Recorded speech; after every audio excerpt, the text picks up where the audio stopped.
ओम नमो भगवते वासुदेवाय नमः। आप सभी का हमारे YouTube चैनल अमृत ज्ञान गंगा पर स्वागत है। आज आप अधिक मास या पुरुषोत्तम मास के महात्म्य का 10वां अध्याय सुनेंगे। पुरुषोत्तम मास महात्म्य कथा के पिछले अध्याय में हमने जाना कि पिता के दाह संस्कार के बाद जब वह कन्या दुखी मन से तपोवन में निवास करने लगी, कथा को आगे सुनाते हुए सूत जी बोले, इसके बाद नारद मुनि ने मेधावी ऋषि की कन्या का वृत्तांत पूछा। नारद जी बोले, हे मुने, पिता के दाह संस्कार के बाद जब वह कन्या दुखी मन से तपोवन में निवास करने लगी तो उसके बाद मेधावी की कन्या ने क्या किया, क्या उसका विवाह हुआ? इसका उत्तर देते हुए श्री नारायण बोले, अपने पिता को स्मरण करते करते उस कन्या का कुछ समय बीता। इसके बाद एक दिन मेधावी ऋषि की कन्या को उसके शुभ भविष्य की सांत्वना देने के लिए उस वन में भगवान दुर्वासा ऋषि आए। भगवान कृष्ण ने युधिष्ठिर को दुर्वासा ऋषि के बारे में बताते हुए कहा कि हे युधिष्ठिर, ये वही दुर्वासा ऋषि थे जिसको आपकी माता कुंती ने अपने बालपन में प्रसन्न किया था। ये वही महर्षि दुर्वासा थे जिन्होंने देवताओं को आकर्षण करने वाली विद्या दी थी। ये वही महर्षि दुर्वासा थे जिन्होंने मुझको भी रुक्मिणी के साथ अपने रथ में बैलों की जगह जोता। दुर्वासा को बैठाकर रथ खींचते हुए जब हम दोनों चलने लगे, तब चलते चलते मार्ग में रुक्मिणी के तालू और होंठ बहुत तेज प्यास से सूख गए थे। रुक्मिणी के संकेत करने पर जब मैंने बिना उनकी आज्ञा लिए भोगवती नाम की नदी को उत्पन्न करके उसके जल से रुक्मिणी की प्यास को बुझाया तो महर्षि दुर्वासा ने क्रोध में आकर मुझे भी हम दोनों के वियोग होने का श्राप दे दिया था। हे युधिष्ठिर, ये वही दुर्वासा मुनि है। इन दुर्वासा ऋषि को आते देखकर कन्या ने धैर्य से मुनि के चरणों में प्रार्थना की। प्रार्थना करने के बाद वह कन्या दुर्वासा ऋषि को उसी प्रकार से आदर पूर्वक पूजन करके अपने घर में लाई जैसे जानकी वाल्मीकि ऋषि को अपने आश्रम में लाई थी। इसके बाद कन्या बोली, हे महाभाग, आपके आगमन से आज मेरा भाग्योदय हुआ है। आप जैसे पुण्यात्मा के दर्शन करके आज मेरा उत्पन्न होना और मेरा पुण्य सफल हो गया है।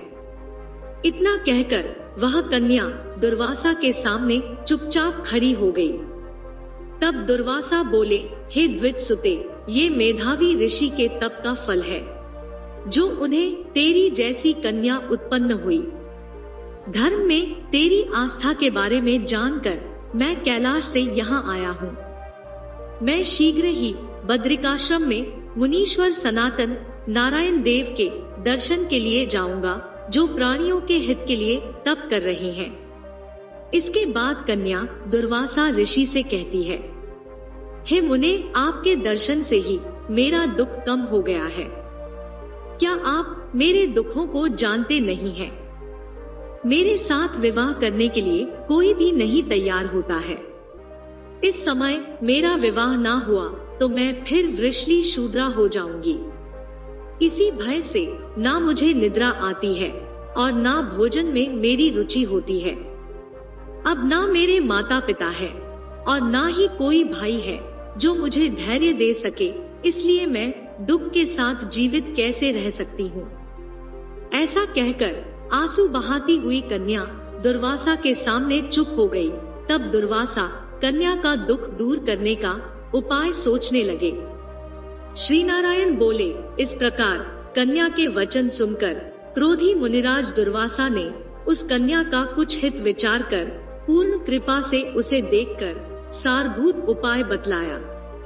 पिछले भाग में हमने यहाँ तक विस्तार से जाना। आज के इस भाग में हम इससे आगे की कथा जानेंगे। पुरुषोत्तम मास महात्म्य के अन्य अध्यायों को विस्तार से सुनने के लिए आप इस वीडियो के डिस्क्रिप्शन में दिए गए लिंक पर क्लिक कर सकते हैं। तो चलिए शुरू करते हैं आज की प्रस्तुति। पुरुषोत्तम मास महात्म्य कथा, अध्याय 10। नारद जी बोले, हे तपोनिधे परम क्रोधी दुर्वासा मुनि ने विचार करके उस कन्या से क्या उपदेश दिया, सो आप मुझसे कहिए। सूत जी बोले, हे द्विजो, नारद का वचन सुनकर समस्त प्राणियों का हित कर दुर्वासा का गुह्य वचन बद्री नारायण बोले। श्री नारायण बोले, हे नारद, मेधावी ऋषि की कन्या के दुख को दूर करने के लिए दुर्वासा ऋषि ने जो कहा वह सुनो। दुर्वासा ऋषि बोले, हे सुंदरी, गुप्त से भी गुप्त उपाय मैं तुझसे कहता हूँ। ये विषय किसी से भी कहने योग्य नहीं है, तथापि तेरे लिए तो मैंने ये विचार ही लिया है। मैं विस्तार पूर्वक न कहकर तुझसे संक्षेप में कहता हूँ। हे सुबगे, इस मास से तीसरा मास जो आवेगा वह पुरुषोत्तम मास है।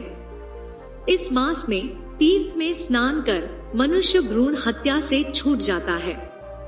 हे सुंदरी, कार्तिक आदि 12 मासों में इस पुरुषोत्तम मास के बराबर कोई मास नहीं है। जितने मास तथा पक्ष और पर्व है वे सब पुरुषोत्तम मास की 16वीं कला के बराबर भी नहीं है। वेदोक्त साधन और जो परम पद प्राप्ति के साधन है वे भी इस मास की 16वीं कला के बराबर नहीं है। 12,000 वर्ष गंगा स्नान करने से जो फल मिलता है और सिंहस्थ गुरु में गोदावरी पर एक बार स्नान करने से जो फल मिलता है, हे सुंदरी, वही फल पुरुषोत्तम मास में किसी भी तीर्थ पर एक बार स्नान करने मात्र से मिल जाता है। हे बाले, ये मास श्री कृष्ण का अत्यंत प्यारा है और नाम से ही ये भगवान का स्मारक है। इस मास में पुरुषोत्तम भगवान की सेवा पूजा करने से समस्त कामनाएं सिद्ध होती है। इसलिए इस पुरुषोत्तम मास का तू शीघ्र व्रत कर। पुरुषोत्तम भगवान की तरह प्रसन्नता पूर्वक मैंने भी इस मास की सेवा की है। एक समय क्रोध में मैंने अम्बरीश राजा को भस्म करने के लिए अर्थकृत्या भेजी थी, सो हे बाले, तब हरि ने जलता हुआ सुदर्शन चक्र मुझको ही भस्म करने के लिए उसी समय मेरे पास भेजा। तब पुरुषोत्तम मास के प्रभाव से ही वह चक्र हट गया। हे सुंदरी, वह चक्र त्रैलोक्य को भस्म करने का सामर्थ्य रखने वाला जब मेरे पास आकर खाली चला गया तब मुझे बड़ा विस्मय हुआ। इसलिए हे सुबगे, तू श्री पुरुषोत्तम मास का व्रत कर। इस प्रकार मुनि की कन्या को कहकर दुर्वासा ऋषि ने विराम लिया। श्री कृष्ण जी बोले, हे राजन, दुर्वासा का वचन सुन। भावों की प्रबलता के कारण असुरा से प्रेरित वह कन्या मूर्खतावश दुर्वासा से बोली। बाला बोली, हे ब्राह्मण, हे मुने, आपने जो कहा वह मुझे रुचता नहीं है। माघादी मास कैसे कुछ भी फल देने वाले नहीं है। कार्तिक मास कम है, ऐसा आप कैसे कहते हैं? सो कहिए, वैशाख मास सेवित हुआ क्या इच्छित कामों को नहीं देता है?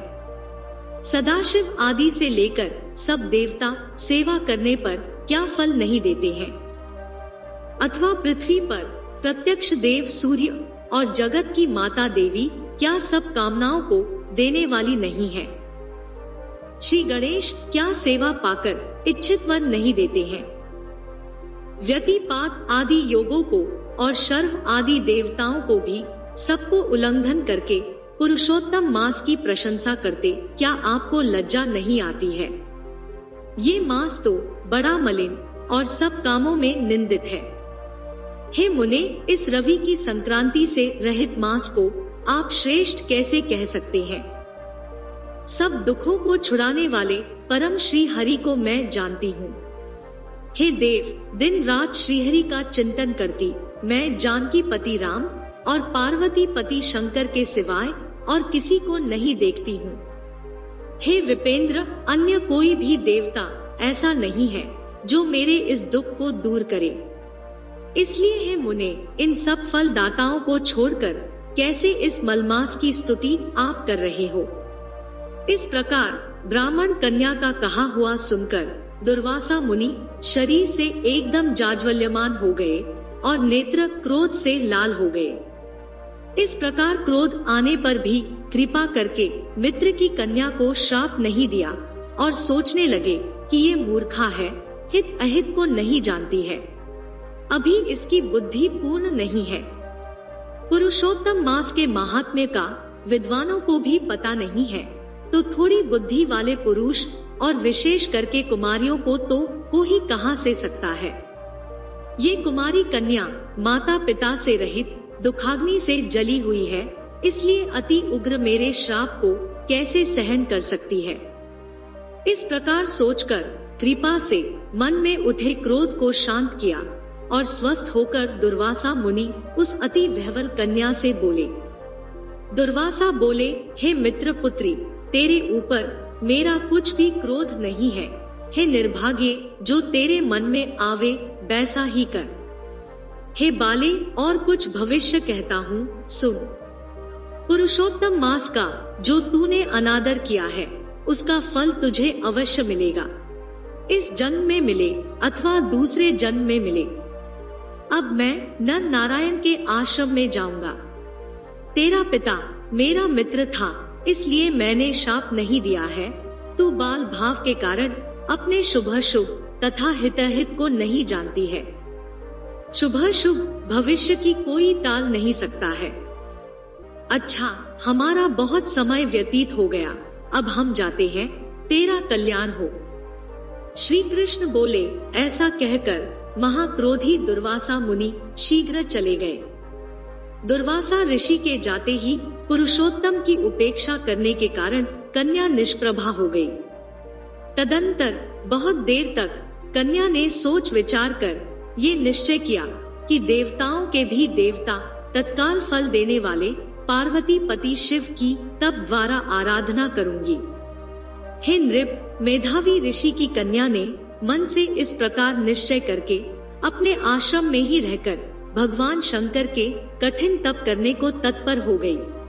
सूत जी बोले, बहुत फलों के दाता लक्ष्मीपति को और वैसे ही सावित्री पति ब्रह्मा को छोड़कर एवं दुर्वासा के प्रबल वचन की निंदा कर वह ऋषि कन्या अपने आश्रम में ही अंधक को मारने वाले शंकर की सेवा के लिए तत्पर हो गई। प्रिय भक्त जनों, पुरुषोत्तम मास की कथा का ये अध्याय यही समाप्त होता है। इससे आगे की कथा हम अगले भाग में प्रस्तुत करेंगे।